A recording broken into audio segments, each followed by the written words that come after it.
It's shortly after 9 p.m. on the 23rd of October 1799. 41 workers and 2 crew have boarded a small converted cargo boat to make a short 30-metre journey across the River Severn. The workers had just finished a long shift at the Coalport China Works and are on their way home. But unfortunately, 28 of them would never see the opposite bank. The passengers were men, women and children, some as young as 8 years old. But within a matter of minutes, the dark waters of the Severn would claim them in what remains Shropshire's deadliest disaster.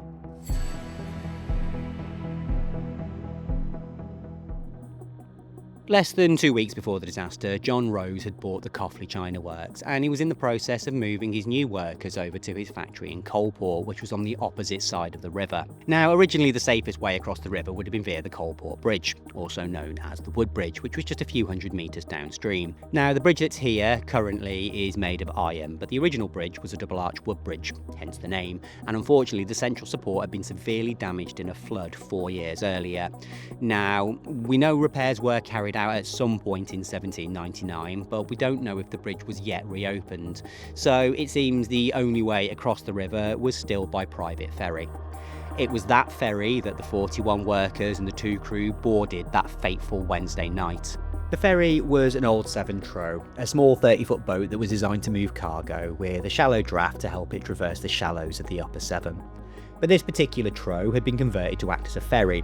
Decking had been installed across the hold, allowing passengers to board more easily. But that also raised the ship's vertical centre of gravity, creating one link in a chain that would ultimately lead to disaster. Now, I couldn't find an exact replica, so I've modified this model barge, which will work for demonstration purposes, as the next link would be provided by the ferry's fairly unique operation. Most ferries used an overhead wire or a submerged chain to guide the vessel across the river, but the Coalport ferry used a rope attached to its tall mast, which was anchored to a heavy stone in the middle of the river, and it used the flow of the river itself to power the crossing. The method was partially inspired by the way the trough would have been pulled through the shallows back in its cargo days, and it was a rather ingenious method which meant that the span of the river was only ever partially obstructed. Now, in normal conditions, the rudder could be adjusted and the bow gently pointed towards the opposite bank before being turned back as it approached the far side. However, when the river was high and in full flow, the technique was a bit different. The turn needed to be kept at a slight angle, almost returning to parallel as it passed through the fast-flowing river. That required more skill from the operator, skill that might not have been available at a crucial moment on that particular evening. And the night of the 23rd was dark. There was mist, low cloud, and the moon was in its waning quarter, making it even darker. Also, the river had risen considerably throughout the day, which is a fact that would not have been lost on anyone who saw the river on a regular basis. But regardless, the 41 workers crammed aboard the small boat, the mooring lines were released, and the boat began its crossing. But somewhere near the halfway point, there was a commotion at the bow which caused the boat to lurch dangerously in the water. This forced the boatman to hand over control of the rudder to the mate while he went to go and investigate. But it seems that the mate was inexperienced with both the boat and the river, and he was unable to keep the boat at the shallow angle required to make it through the centre of the fast-flowing river. The boat continued to swing broadside to the current. The hull was pushed downstream, while the rope at the top of the mast was still anchored to a rock in the centre of the river. As the rope tightened, the ferry tilted, spilling its passengers into the cold, violent waters. Some managed to cling to the boat, but water was rushing through the gaps in the decking, rapidly sinking the vessel.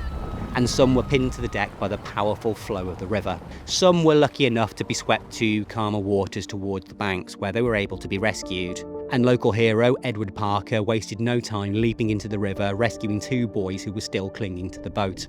In the end, 15 people were saved, but 28 were lost. Though the disaster only lasted a few minutes, it tore an entire community apart and destroyed whole generations from the same families. The youngest was Richard Mumford, who was only 8 years old, and the oldest was John Lee, who was 47. He was lost alongside his daughter Jane, who was 26. Sisters Sarah and Anne Bourne, who were 12 and 8 respectively, were lost alongside their 9-year-old cousin Jane. Like many disasters, the explanation of what happened and why it led to such a large loss of life has a few factors we need to consider. Firstly, there's the river itself. The Severn is deceptive. In Coalport, it often seems quite calm, and at times it's quite shallow, and the opposite bank rarely seems that far away. But when it rises, it flows fast, with strong currents both on and below the surface. As well, most people in the 18th century couldn't swim. They were wearing heavy work clothes, which once wet might as well have been made from lead.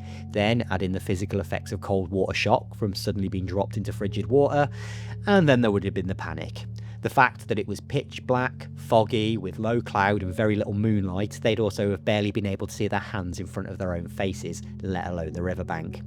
So it's no surprise that the people who entered the water had little chance of making it out alive. There were also 43 people aboard a 9-metre boat, which is a lot.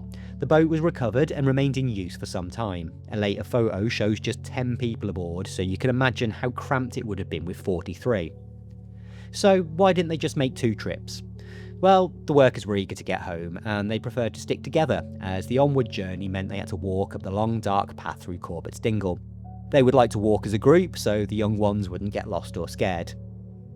Then we need to look at what actually happened on that night.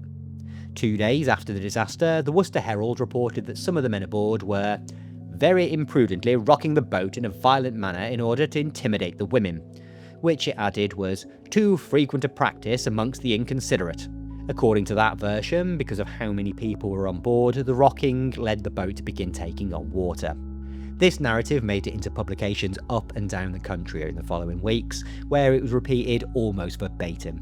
There's also an alternate narrative which comes from factory owner John Rose, who released an open letter the day after the Herald article and on the same day as the inquest, to counter what he called many erroneous accounts, which were currently in circulation. Rose attributed the sinking to inattention of the man whom the boatman had entrusted to steer over, and he made no mention of anything his employees may have done.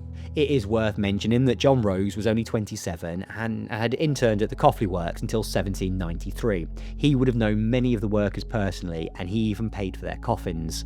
So whether this was an attempt to protect their reputation, his brand, or both is uncertain. Unfortunately, the records of the inquest have never been uncovered, so the official explanation is currently unknown. Though this was in an era before the modern concept of corporate responsibility, so it's most likely to have been recorded as an accident or an act of God. Over the next 80 years, a few other explanations cropped up, including the boatman being drunk, or him wanting to give some of the lads a ducking for their previous rowdy behaviour.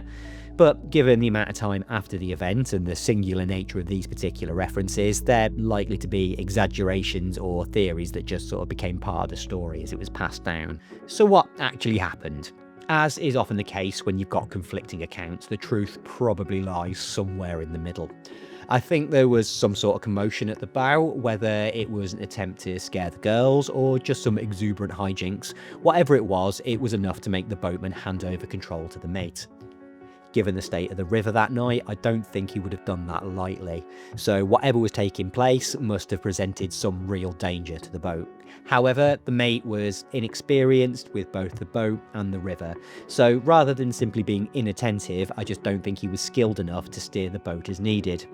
And because the boat was anchored by its highest point, when the hull was pushed downstream, there was little that could be done. As the rope pulled tight, the boat was going over and its passengers were going in.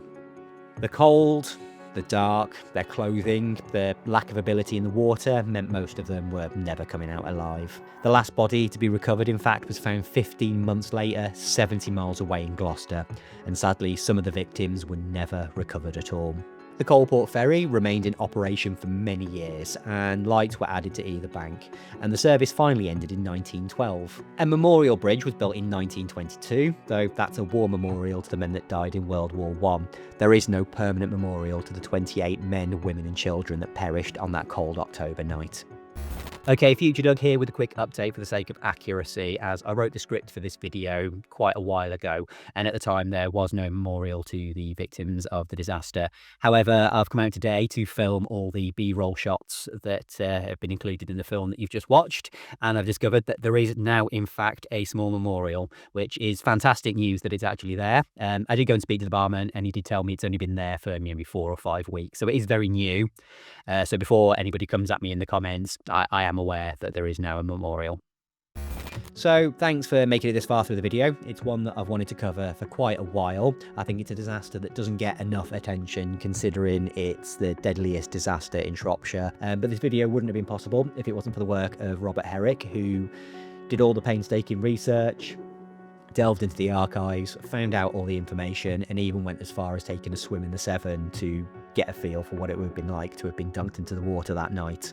It goes into far more detail than I ever could in this short film. So if you're interested in learning more, I'll link it down in the description, and you should probably go and check it out. But if you've made it this far through the video, thank you very much for watching.